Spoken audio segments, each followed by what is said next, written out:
Everything we've been dealing with so far in our journey through chemistry has revolved around stability of electrons and where electrons would rather be in stable shells. And like all things in life, if you explore the atom a little further, you'll realize that electrons are not the only stuff that's going on in an atom. That the nucleus itself has some interactions or has some instability that needs to be relieved in some way, and that's what we'll talk a little bit about in this video. So, and actually the mechanics of it are well out of the scope of a first year chemistry course, but it's good to at least know that it occurs. And one day when we study the strong nuclear force and quantum physics and all the like, then we could start talking about exactly why these protons and neutrons and their constituent quarks are interacting the way they do. But with that said, let's at least think about the different types of ways that a nucleus can essentially decay. So let's say I have a bunch of protons. I'll just draw a couple here. Some protons there, and I'll draw some neutrons, and I'll draw them in a neutralish color. Maybe, let me see, like a grayish would be good. So let me just draw some neutrons here. How many protons? 1, 2, 3, 4, 5, 6, 7, 8. I'll do 1, 2, 3, 4, 5, 6, 7, 8, 9 neutrons. And so let's say this is the nucleus of our atom. And remember, and this was, in the very first video I made about the atom, the nucleus, if you actually were to draw an actual atom, and it's actually very hard to draw an atom because it has no well-defined boundaries. The electron really could be, at any given moment, it could be anywhere. But if you were to just say, okay, where's 90% of the time the electron is going to be, and you say that's the radius or that's the diameter of our atom, we learned in that very first video that the nucleus is almost an infinitesimal portion of the volume of this sphere where the electron will be 90% of the time. And the neat takeaway there was that, well, most of whatever we look at in life is just open free space. All of this is just open space. But I just want to repeat that because that little infinitesimal spot that we talked about before, where even though it's a very small part of the fraction of the volume of an atom, it's actually almost all of its mass, that's what I'm zooming out to this point here. These aren't atoms, these aren't electrons. This is we're zoomed into the nucleus. And so it turns out that sometimes the nucleus is a little bit unstable, and it wants to get to a more stable configuration. We're not going to go into the mechanics of exactly what defines an unstable nucleus and all of that. But in order to get into a more unstable nucleus, sometimes it emits what's called an alpha particle, or this is called alpha decay. Alpha decay. And it emits an alpha particle, which sounds very fancy. And it's just a collection of neutrons and protons. So an alpha particle is 2 neutrons and 2 protons. So maybe these guys, they just didn't feel like they fit in just right. So they're a collection right here.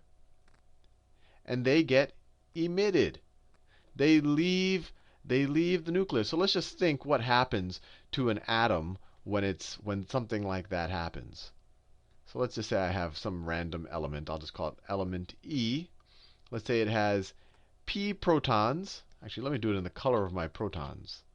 It has p protons, and then it has its atomic mass number is the number of protons plus the number of neutrons. I did the neutrons in gray. Right? So when it experiences alpha decay, what happens to the element? Well, its protons are going to decrease by 2. So its protons are going to be p minus 2. And then its neutrons are also going to decrease by 2. So its mass number is going to decrease by 4. So up here you'll have p minus 2 plus our neutrons minus 2. So we're going to have minus 4. So your mass is going to decrease by 4, and you're actually going to turn into a new element. Remember, your elements were defined by the number of protons. So in this alpha decay, when you lose those, you're losing 2 neutrons and 2 protons, but especially the protons are going to make you into a different element. So if we call this element 1, I'm going to just call it, we're going to be at a different element now, element 2.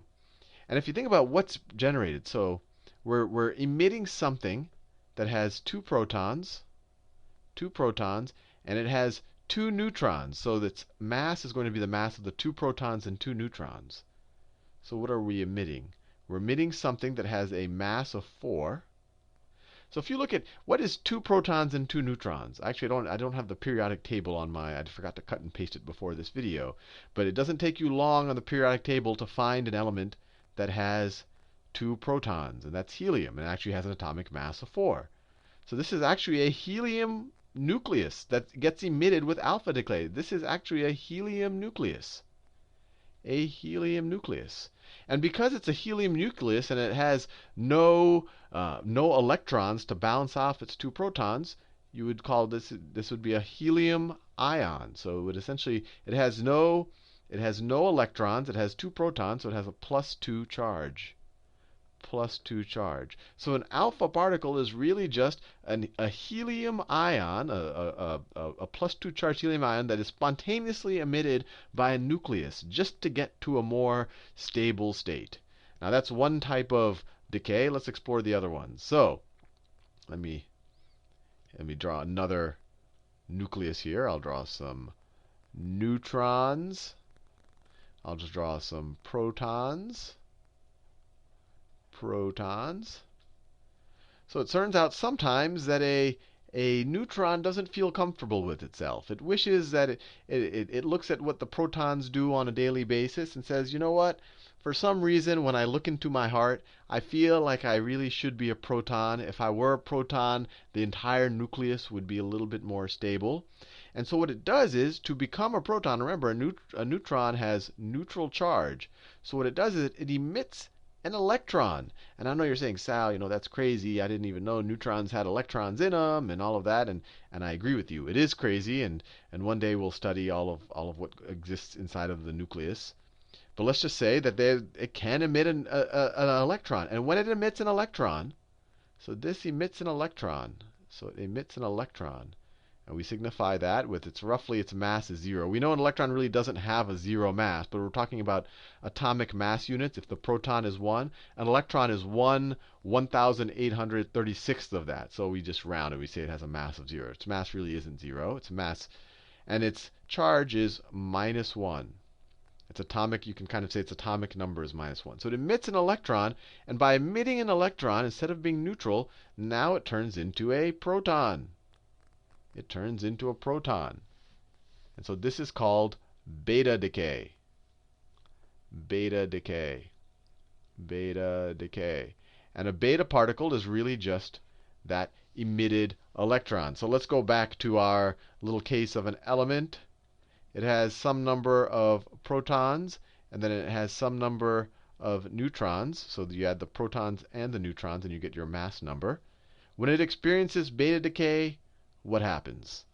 Well, are the protons changed? Sure, we have one more proton than we had before because a neutron changed into one. So now our protons are +1. Has our mass number changed? Well, let's see. The neutrons goes down by 1, but your protons go up by 1. So your mass number will not change. So it's still going to be P + N. So your mass stays the same, unlike the situation with alpha decay. But your element changes. Your number of protons changes. So now you're dealing with a new element in beta decay. Now, let's say we had the other situation. Let's say we have a situation where one of these protons looks at the neutrons and says, you know what? I see how they live, and it's very appealing to me. I think I would fit in better, and our community of particles we could call them of particles within the nucleus would be happier. If I too were a neutron, we'd all be in a more stable condition. So what they do is that little uncomfortable proton has some probability of emitting, and now this is a new idea to you, a positron, not a proton. It emits a positron. And what's a positron? It's something that has the exact same mass as an electron. So it's 1/1836th of the mass of a proton, but we just write a 0 there because in atomic mass units it's pretty close to 0. But it has a positive charge. And it's a little confusing because they'll still write E there. Whenever I see an E, I say, oh, I think an electron. But no, they say E because it's kind of like the same type of particle, but instead of having a negative charge, it has a positive charge. This is a positron. Positron. And now we're starting to get kind of exotic with the types of particles and stuff we're dealing with. But this does happen. And if you have a proton that emits this particle that pretty much had all of its positive charge going with it, this proton turns into a neutron. And that is called positron emission. Positron emission is usually pretty easy to figure out what it is because they call it positron emission. So if we start with the same E, it has a certain number of protons, a certain number of neutrons. What's the new element going to be? Well, it's going to lose a proton, p minus 1, and that's going to be turned into a neutron. So p is going to go down by 1, n is going to go up by 1, so that the mass of the whole atom isn't going to change. So it's going to be p plus n, but we're still going to have a different element, right? When we had beta decay, we increased the number of protons, so we went kind of to the right in the periodic table, or we increased well, you get the idea. When we do positron emission, we decreased our number of protons. And actually, I should write that here in both of these reactions. So this is the positron emission, and I'm left over with one positron. And in our beta decay, I'm left over with one electron. They're written the exact same way. You know this electron because it's a minus 1 charge. You know this is a positron because it has a plus 1 charge. Now, there's one last type of decay that you should know about, but it doesn't change the number of protons or neutrons in a nucleus, but it just releases a ton of energy, or sometimes a high energy photon, and that's called gamma decay. And gamma decay means that these guys just reconfigure themselves, maybe they get a little bit closer, and by doing that they release energy in the form of a very high wavelength electromagnetic wave, which is essentially a gamma. You could either call it a gamma particle or a gamma ray. And there's very high energy. Gamma rays are something you don't want to be around. They're very likely to maybe kill you. So everything we did, I've said a little theoretical. Let's do some actual problems and figure out what type of decay we're dealing with. So here I have 7 beryllium, where 7 is its atomic mass. And I have it being converted to 7 lithium. So what's going on here? My beryllium, my nuclear mass is staying the same, but I'm going from 4 protons. I'm going from 4 protons to 3 protons. So I'm reducing my number of protons. My overall mass hasn't changed, so it's definitely not alpha decay. Alpha decay was, you're releasing a whole helium from the nucleus. So what am I releasing? I'm kind of releasing one positive charge, or I'm releasing a positron. And actually, it's here in this equation. This is a positron. Positron. So this type of decay of 7 beryllium to 7 lithium is positron emission. Fair enough. Now let's look at the next one. We have uranium-238 decaying to thorium-234. And we see that the atomic mass is decreasing by 4, minus 4. And you see that your atomic number is decreasing, or your protons are decreasing by 2. So you must be releasing essentially something that has an atomic mass of 4 and an atomic number of 2, or a helium. So this is alpha decay. So this right here is an alpha particle, and this is an example of alpha decay. Now you're probably saying, hey Sal, wait, something weird is happening here, because if I just go from 92 protons to 90 protons, I still have my 92 electrons out here. So wouldn't I now have a minus 2 charge? And even better, this helium I'm releasing, this helium, it doesn't have any electrons with it. It's just a helium nucleus. So doesn't that have a plus 2 charge?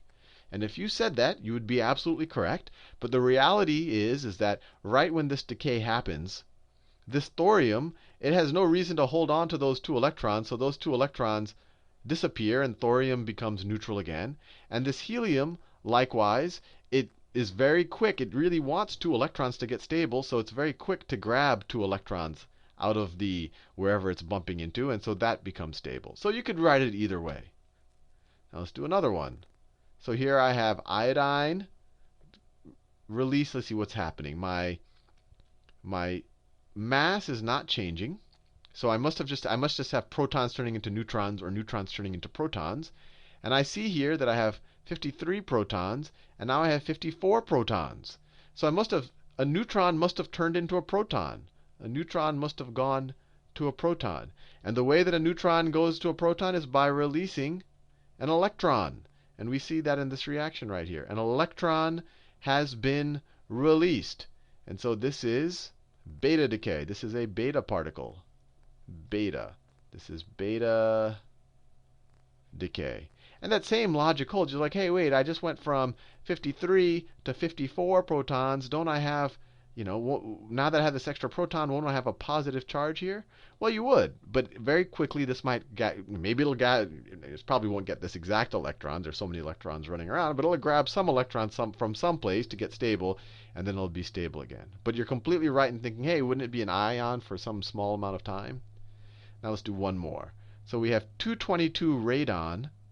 It has an atomic number of 86, going to 218 polonium with atomic number of 84.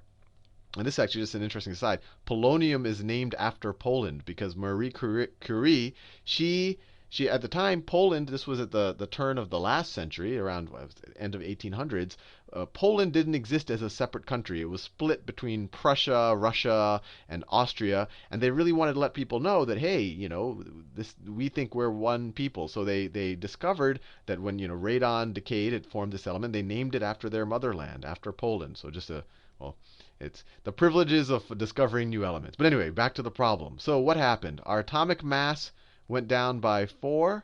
Our atomic number went down by 2. Once again, we must have released a helium particle, a helium nucleus, something that has an atomic mass of 4 and a atomic number of 2. And so there we are. So this is alpha decay. Alpha decay. We could write this as a helium nucleus, so it has no electrons, and we could even say immediately that this would have a negative charge, but then it loses